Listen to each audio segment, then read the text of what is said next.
하나님 말씀은 누가복음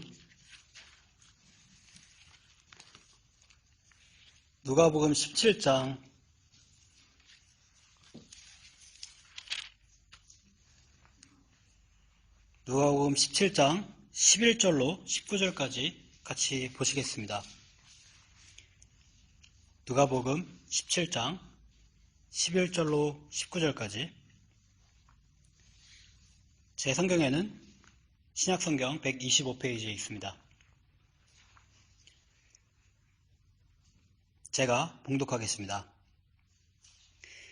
예수께서 예루살렘으로 가실 때에 사마리아와 갈릴리 사이로 지나가시다가 한 촌에 들어가시니 문둥병자 10명이 예수를 만나 멀리 서서 소리를 높여 가로되 예수 선생님이여 우리를 긍휼히 여기소서 하거늘 보시고 가라사대 가서 제사장들에게 너의 몸을 보이라 하셨더니 저희가 가다가 깨끗함을 받은지라. 그 중에 하나가 자기의 나은 것을 보고 큰 소리로 하나님께 영광을 돌리며 돌아와 예수의 발 아래 엎드려 살해하니 저는 사마리아인이라. 예수께서 대답하여 가라사대 10사람이 다 깨끗함을 받지 아니하였느냐? 그 9은 어디 있느냐? 이 이방인 외에는 하나님께 영광을 돌리러 돌아온 자가 없느냐 하시고 그에게 이르시되 일어나 가라 내 믿음이 너를 구원하였느니라 하시더라. 아멘. 오늘은 감사의 대상에 대해서 말씀을 나누겠습니다. 본문은 예수님의 사역 중에서 일어난 굉장히 유명한 그 일화 중에 하나인데요. 10명의 문둥병자들이 예수님의 능력으로 고침을 받은 사건입니다. 11절과 11절에 보니까 예수님께서 예루살렘으로 가시는 길에 사마리아와 갈릴리 사이로 지나가시다가 한 마을에 들어가시더라. 그렇게 말씀을 하고 있었습니다. 그 마을에 가니까 10명의 문둥병자들이 있었는데 이 사람들은 예수님의 소문을 듣고 이렇게 예수님을 만나러 이렇게 나왔습니다. 여기 이제 문둥병자들이 나오는데요. 이 문둥병이라는 이 병에 대해서 잠시 말씀을 좀 나눠보겠습니다. 그 당시에 그 문둥병이라는 것은 그 끔찍한 병이었고요. 또 불치병이었습니다. 지금은 그 한센병이라는 그 문둥병에 대한 그 처방이 지금 있는데 그 당시에는 불치병이었고 또 일단 그 병에 걸리면 심각하게 피부가 손상이 되고 또 피부의 감각이 사라져서 자신이 대에 있는지 자신이 살이 배에 있는지 그런 것들을 느끼지가 못해서 굉장히 그 외모도 흉하게 되고 또 그 율법에 분류하기를 문둥병자들은 부정한 그런 병으로 부정한 사람들로 분류가 되곤 했습니다. 레위기 13장에 보니까 문둥병에 대해서 굉장히 상세하게 말씀하고 있는 부분이 있는데요. 그 부분이 저희가 읽다 보면은 굉장히 좀 생소한 그런 부분입니다. 피부에 점이 생기고 그 점이 이제 어떤 색인데 그것을 이제 일주일을 기다린 다음에 제사장에 가서 이게 문둥병인지 아닌지 검사를 받고 또 그 점이 우묵하게 있고 그 털의 색이 어떤지 이런 내용이 이제 많이 나오고 또 어떤 그 나온 그 상처 같은 것이 퍼지면 그게 피부병이 아니라 문둥병이고 그 점이 이제 퍼지지 않으면 그냥 일반적인 피부병이고 그런 식으로 저희가 이제 보기에는 어떻게 보면은 이제 상관이 없는 그런 말씀이 이제 레위기 13장에 그렇게 길게 이렇게 나와 있는데요. 근데 그 당시에 그 문둥병이라는 것이 지금으로 따지면은 저희가 암을 굉장히 그 크게 또 무서운 병으로 이제 끔찍한 질병으로 이제 생각하는 것처럼 그 당시에는 그 문둥병이 그런 굉장히 그 무서운 그런 질병이었던 것입니다. 저희가 이제 생각해 볼 때, 저희가 많이 아파서 이제 의사에게 진단을 이제 받으러 갔는데 의사가 저희를 이제 진단해 보더니 이거 좀 위험할 수도 있겠습니다 하면서 뭐 암이 의심된다. 정밀 검사를 한번 받고 이제 기다려 봅시다. 그럼 만약에 그런 말을 저희가 들었을 때는 저희가 정말 무섭고 초조하고 또 검사 결과가 나올 때까지 이것저것 여러 가지 알아보면서 굉장히 좀 마음이 좀 힘든 그런 상황이 있을 것입니다. 그래서 그와 같이 그 당시에는 문둥병에 걸리면 그 사람에게 오는 그 피해, 그 사람이 모든 사회로부터 분리가 되고 또 격리가 되어서 가족들도 못 만나고 이제 사회에 아무런 쓸모가 없는 그런 사람으로 되기 때문에 사람들에게 굉장히 공포스러웠던 그런 무서운 병이었습니다. 따라서 그 레위기에서 하나님께서 그 모세의 그 손을 통해서 그렇게 길게 문둥병에 대해서 기록해 놓은 것은 그 당시에는 어떻게 보면 정말 중요하고 사람들한테 굉장히 필요한 그런 말씀이었기 때문에 그런 식으로 하나님께서 기록해 두셨던 것입니다. 어쨌든 이렇게 문둥병이 굉장히 무서운 그런 병이었는데요. 본문에 이제 등장하는 그 10명의 문둥병자들은 율법에 나온 것처럼 부정한 사람으로 분류가 되어서 굉장히 소외가 된 그런 삶을 살고 있고 또 아무런 그런 소망이 없이 불행하게 살던 사람들이었습니다.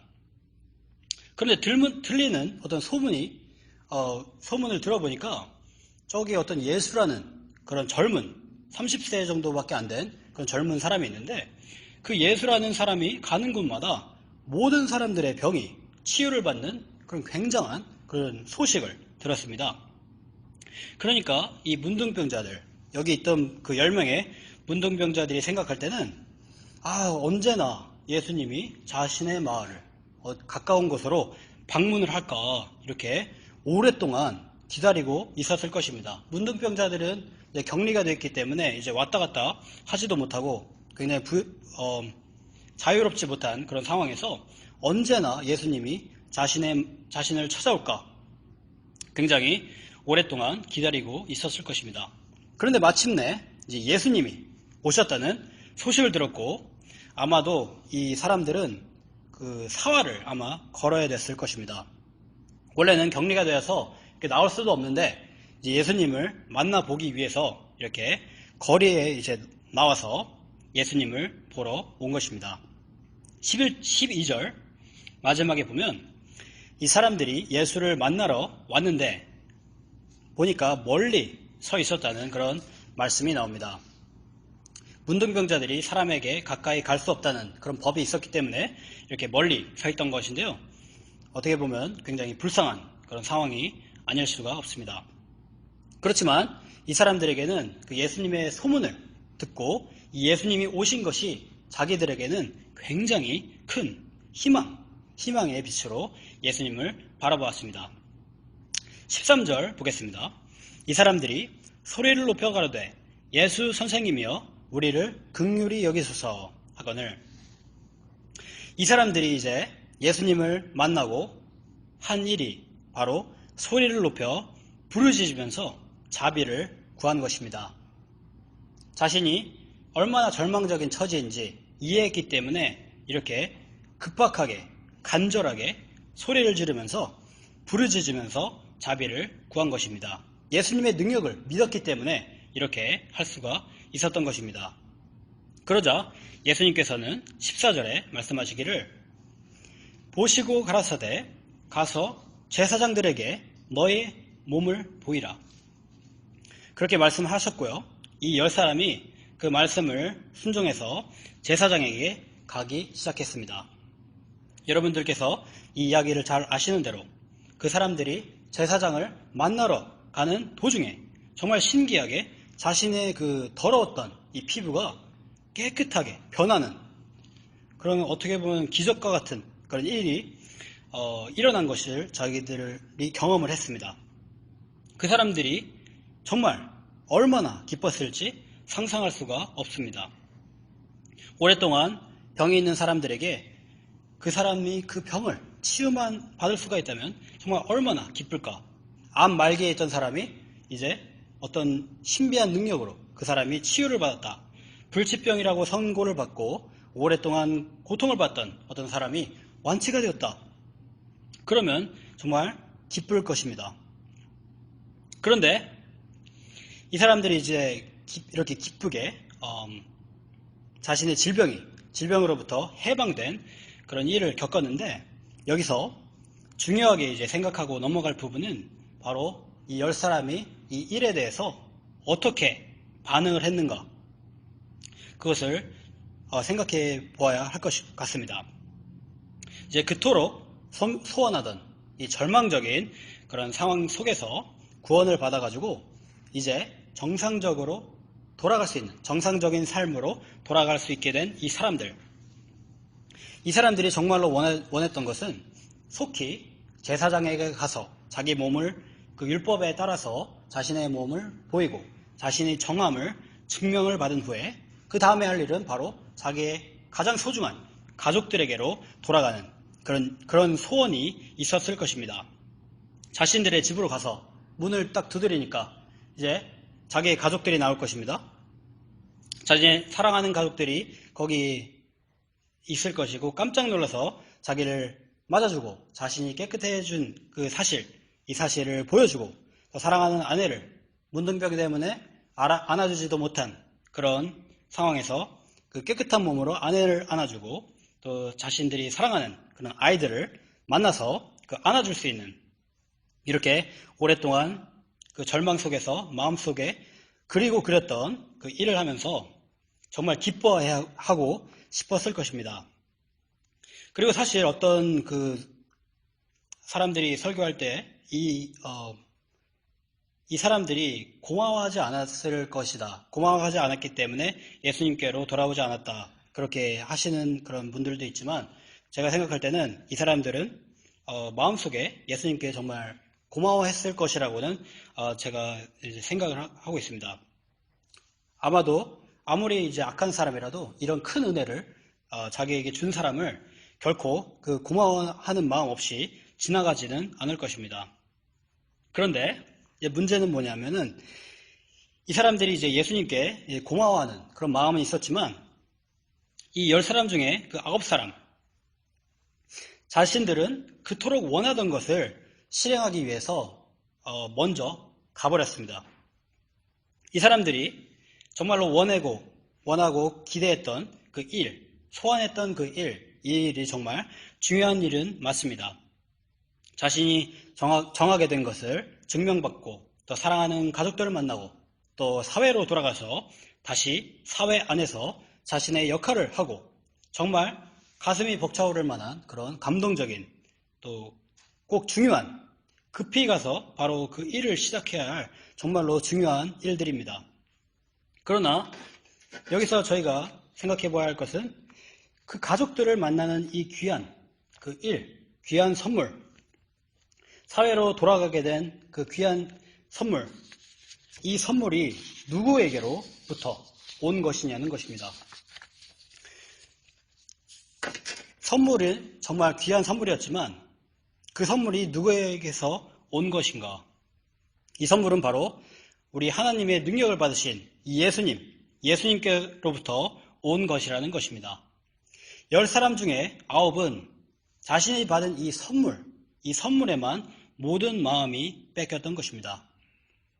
이 귀한 선물을 주신 그분이 계신데, 그 선물을 주신 그분이 선물 그 자체보다 훨씬 더 높은 가치가 있으신 분이신데, 그분을 잊어버리고 선물에 온통 마음이 뺏겨서 정작 해야 될 일을 하지 못한 그런 어떻게 보면은 좋지 못한 그런 상황이었던 것입니다. 그러나 그 9사람, 그 사람이 아닌 거기에 있는 단 한 사람, 사마리아인은 그렇지 않았습니다. 그 9사람과 달랐습니다. 이 사람은 자신이 받은 이 선물, 그 선물보다 그 선물을 주신 그 분을 기억했습니다. 예수님을 기억했고 하나님을 기억했습니다. 15절부터 보니까 그 중에 하나가 자기의 나은 것을 보고 큰 소리로 하나님께 영광을 돌리며 돌아와 예수의 발 아래 엎드려 살해하니, 저는 사마리아인이라. 이 사마리아인은 자신이 고침을 받은 것이 다른 어떤 것이 아니라 바로 하나님의 능력에 의한 것임을 알았습니다. 물론 이 사람도 자신이 이제 그토록 원하던 이 끔찍한 질병으로부터 이제 해방을 받자마자 자신이 원하던 가족들을 만나고 사회로 돌아가고 그렇게 하고 싶었을 것입니다. 정말 얼마나 하고 싶은 일들이 계속해서 희망적인 그런 상황이었을 것입니까? 그렇지만 이 사람은 자신이 받은 이 귀한 자유의 선물보다 그 선물을 주신 그 더 귀하신 그분을 기억할 수가 있었던 것입니다. 그래서 그 사람이 했던 행동은 어떻게 보면 사람들이 이제 길거리에서 이렇게 방방 뛰고 그렇게 하지는 않는데 하나님께 큰 소리로 영광을 돌리면서 뛰면서 예수님의 발 아래 나와서 이렇게 살해를 한 것입니다. 제가 이제 이번 주에 하나님께서 정말 큰 은혜를 주셔서 제 와이프의 인터뷰 날짜가 나오게 하나님께서 좋은 은혜를 허락해 주셨습니다. 제가 인터뷰 날짜가 나왔다는 그 소식을 들은 순간에 제가 그렇게 뛰어본 적이 없을 정도로 정말 제가 얼마나 기뻐서 제가 방방 이렇게 뛰었습니다. 제가 그렇게 이제 인생에서 그렇게 뛰어본 경험이 좀 없는데 정말 기쁘니까 그렇게 몸이 알아서 이렇게 움직이게 됐습니다. 그것처럼 아마 이 문둥병자, 이 고침을 받은 이 문둥병자는 그렇게 기뻐하면서 점프를 뛰면서 하나님을 찬양하면서 이렇게 예수님 앞에 돌아왔던 그런 귀한 그런 믿음을 보여줬던 것입니다. 정말로 하나님을 기뻐하는 모습이고 또 정말로 겸손한 그런 모습이 아닐 수가 없습니다.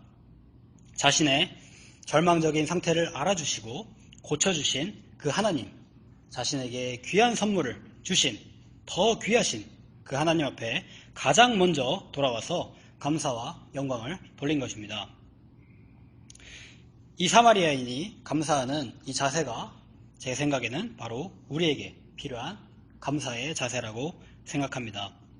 금년 한 해 동안에 하나님께서 저희에게 크신 은혜를 많이 베풀어 주셨습니다. 저희가 얼마나 걱정 없이 지금 풍성하게 살고 있는지 생각해보면 정말 감사한 일이 아닐 수가 없습니다. 그렇지만 저희가 더욱더 기억해야 될 것, 그것은 저희가 받은 이 모든 은혜, 이 모든 감사한 은혜가 누구에게서 온 것이냐, 그것을 저희가 기억해야 될 것입니다. 저희가 받은 은혜와 또 구속의 은혜와 죄사함의 은혜와 또 평안하게 살게 해주신 은혜와 또 우리의 손으로 하시는 모든 사업에 주시는 은혜와 또 우리의 소유물에 주신 은혜, 건강을 주신 은혜, 이 모든 은혜에 저희가 감사를 할 수가 있지만 무엇보다도 저희가 감사해야 할 것은 바로 그 모든 은혜, 모든 선물을 주신 그 하나님이 우리의 하나님이라는 그것이 저에게 가장 감사해야 될 그런 사실이 아닐까 생각합니다. 이 사마리아인이 하나님의 영광을 찬양한 것처럼 우리도 하나님의 높으신 영광을, 그 선하심과 좋으심과 그것을 기억하고 찬양해야 될 것입니다. 마지막으로 성경 한 구절 읽어보고 말씀 마치겠습니다. 하박국 3장 17절로 18절까지 제가 읽어보겠습니다. 하박국 3장 17절로 18절까지. 비록 무화과 나무가 무성치 못하며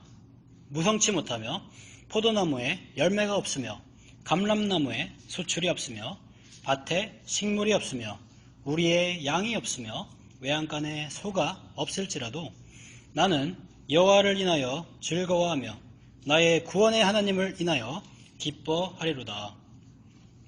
저희가 이렇게 하박국 선지자와 같이 또 이 문둥병에서 고침을 받은 이 사마리아인, 하나님께 나와서 가장 먼저 살해한 그 사마리아인과 같이 이번 추수감사절에는 이 하나님의 주신 풍성한 복을 감사하되 무엇보다도 그 하나님의 선하심과 하나님의 영광스러우심과 탁월하심과 또 그분이 우리의 하나님이라는 그 사실을 더욱더 깊이 기억하면서 더 올바른 그 추수감사절을 보내면서 귀한 감사를 저희가 드릴 수 있기를 간절히 바라겠습니다.